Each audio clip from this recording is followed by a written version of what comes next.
just going to turn on all the lights in the museum. These two are here, this one here, as well as this cabinet over here with the mastodon bones. Before we leave this room, you also want to plug in this cord, which should theoretically activate all those lights. And then one more place over here, often forgotten.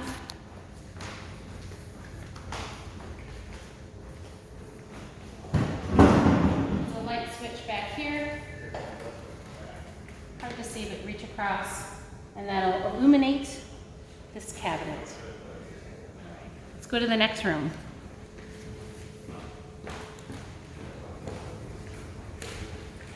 Pause. Okay. All right, let's find some of the other lights. While we're here, you might notice that there's some signs. 3 big tree exhibit. This is limiting the number of people in each room. I should have mentioned that earlier, but you'll see that sign in every room. So the big tree room is right in here. So light switch to the left. Light switch for the home and hearth room. 3 people allowed in the home and hearth room. I'm gonna come back around. Forgot a room. The Underground Railroad room here. Behind this door is a light switch. So there you go. Let's go on. Any other lights? Yes, let's keep going. Here's the memorial room. Really only 3 people in this room because we've really put a lot of storage in this room. But while we're here, we're going to plug this one in as well. And this will light up the World War I case. Oh, another light. Behind here, secret light. Only docents know about this light. To light up the toys and dolls. And we'll follow these social distancing decals to get to the last room here. The annex, the light switches are right here or left here. Only 2 people allowed in that room at a time. And while the museum is open, at least give it a crack so people know that they can go in there.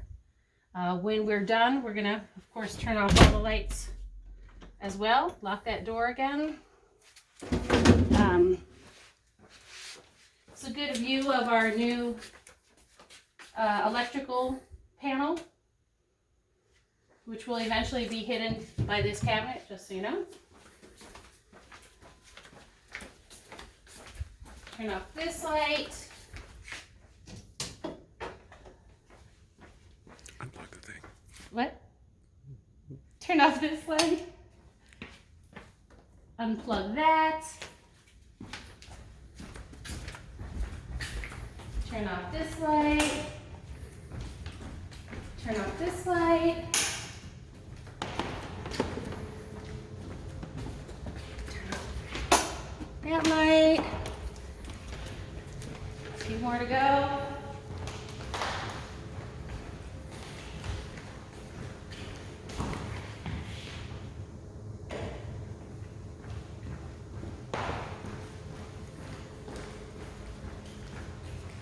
Maybe we can make this look a little bit neater and tighter.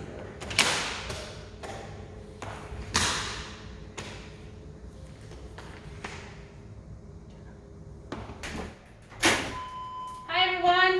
I just unlocked the front door. For those of you with keys, you still have that key. You will have your mask on, but for the video, I'm going to take the mask off. You've unlocked that door. The security system is on. You'll hear your beeping. Beep, beep, beep, beep, beep. You've got plenty of time to make it over here to the west side door to punch in your security code. If you remember, key holders, 4-digit code plus a 1 when you come in, 4-digit code, and a 3 when you exit. If you want to exit from this way, that's fine. If you want to exit from that way, that's fine. Something new this year with the West Addition is this is going to be the main room that people will come in, and it's locked, of course.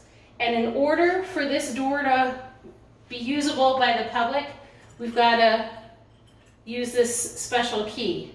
Little secret note here, if the bar is down, it's open. That's the bar down, that's the bar not down. So I'm gonna open up the door.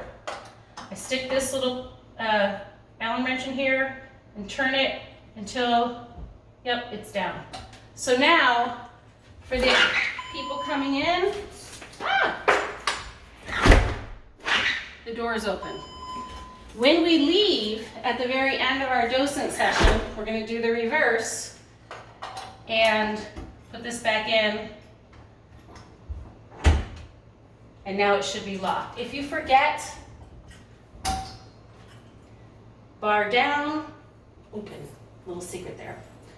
Now you've come in, you've got your doors open here. You should have your shirt on. If you don't have a shirt because you're a new person, we welcome you. I'm going to leave some new shirts right here.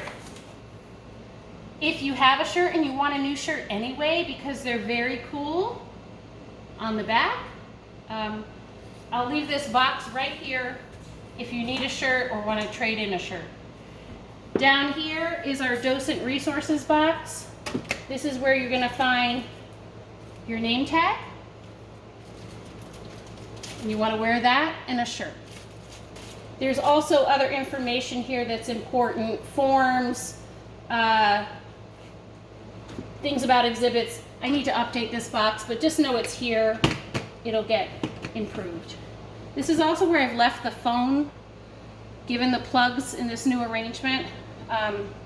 You should also know that there's a phone number on the back for the sheriff's office. Why would a phone number be on the back of the phone to the sheriff's office for our convenience? Let's go back and we'll decide over here. So what the visitor will see when they come in is this sign, "Thank you for following these safety guidelines." It's as easy as 1, 2, 3. We require face coverings, hand sanitizer, and 6 feet apart while they're going through. If you have a family, they're considered one unit, okay? So if somebody does not have a mask, there are extras available here. They can use them and take them with them, no problem. Okay. If a person refuses to wear a mask, let them know that that's the institution's requirement in order to stay open. If they choose not to use a mask, they're welcome to come to the museum at a different time, but the masks are required right now. If they are in some way pushing that issue, the next step you could offer them is the next step, if you're unwilling to leave the museum, is that you'll call the sheriff's office and ask for a police escort off the property. It's up to them. It's as easy as that. Then make that call, 243-7100.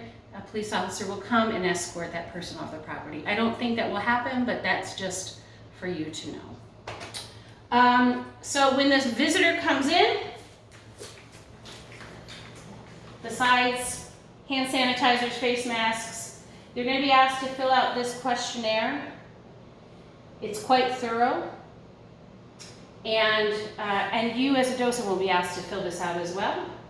And if they are not COVID positive, if they're not from a state that's, if they have come from a state that they haven't quarantined and they're ready to come into the museum, that's great. And I already told you about these signs, right? How many people can be in each room. So you can notice that the chairs are also 6 feet apart, so the docents should remain 6 feet apart. If nobody's here, you want to go outside, you all want to go in different rooms, that's fine too. If you want to open these windows and allow for some ventilation or the door, you're welcome to do that. I will say though that there's an AC unit on now here and in the auditorium, and you know, ventilation is important, but also it depends on the weather that day. So now the final thing I'm going to do is tell you about what to do at the end of the session. In here are your dose and procedures, and in addition to the procedures here, there is a checklist. So we're going to take that out. There's also, at the end, this is the same as previous years, who was the docent on duty, how many visitors, so that we can have a record of that. So I'm going to just leave this open for right now. This checklist is the protocol for cleaning our institution at the end of a session. So where are we going to get the cleaning supplies? We're going to find out. So this is what we call the mechanical room. You turn on the light switch. And in here are gloves, our sanitizing solution, extra wipes, hand sanitizers, extra masks, anything that we should need. And for now, in order to clean, I'm going to grab 2 pairs of gloves, or a pair of gloves, sorry, and the sanitizing solution. Oh, while we're in here, I forgot to mention, this is where the open sign will be. Is it still on? And the flag for putting outside on the flag holder. So by state law, these are the things we need to do for a checklist. We're supposed to be wearing gloves, disposable. Only one bathroom will be open, so I'm going to assume it's this one, and I'm not going to clean that other one right now because we're going to leave one open. No need to do double work. And in terms of the bathroom, oh, I forgot the paper towels. That's a wait, there's some in here. So in terms of the bathroom, I need to clean the door handles. If we know nobody's used the bathroom, then obviously you don't need to do this. Inside and out.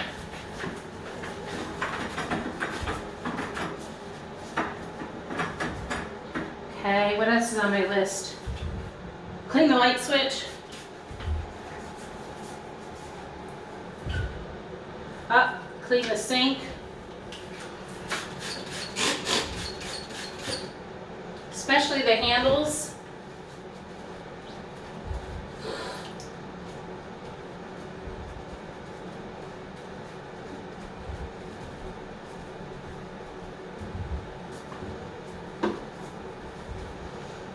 I'm gonna get some more paper towel. I'm gonna put this over here, by the way, where we're gonna dispose with a foot, so we're not touching the can.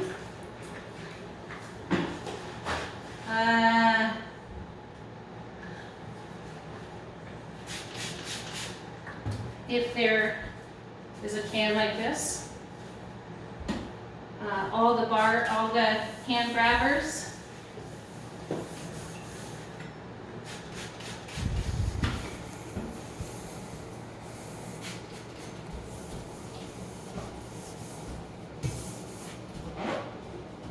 And then, my favorite part, the toilet. We're going to do the handle, and in this order, save the toilet seat for last, just because. Handle, toilet seat, top.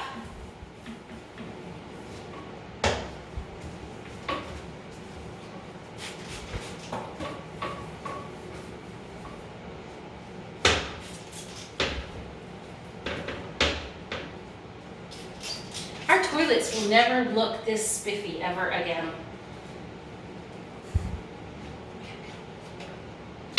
So I'm gonna again toss this in the, you can't hear.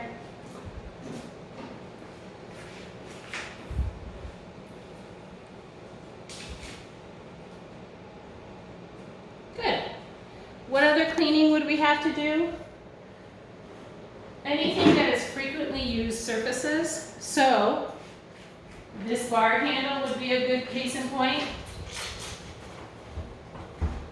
And the exterior, the key, and maybe the light switches become the last thing you do actually, right? As you're going through at the end. Use your common sense of places that have been touched frequently. I'm gonna guess that we're gonna wanna do this table as well. So I just cleaned that table, all right? And then I'm the person who did it. I completed it. I put the date that I've done it. I don't know what today's date is. And my initials. And we need to keep this on record. So we'll just file it back here. If people are around in the museum and you want to go by and do a little cleaning while they're here on surfaces and let them know that people are constantly cleaning, that's fine. If they sign in, here's this, but I would just use, that's why these are here, to wipe down the past as well.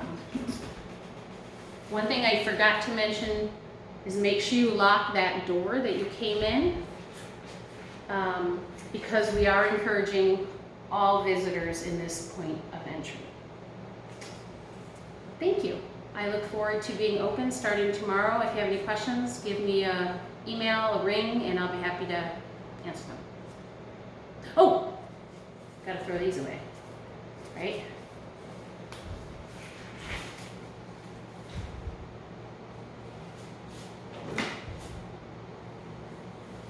I don't think I did that right. There's a good way to do that. All right, thank you for being a docent this season. So long.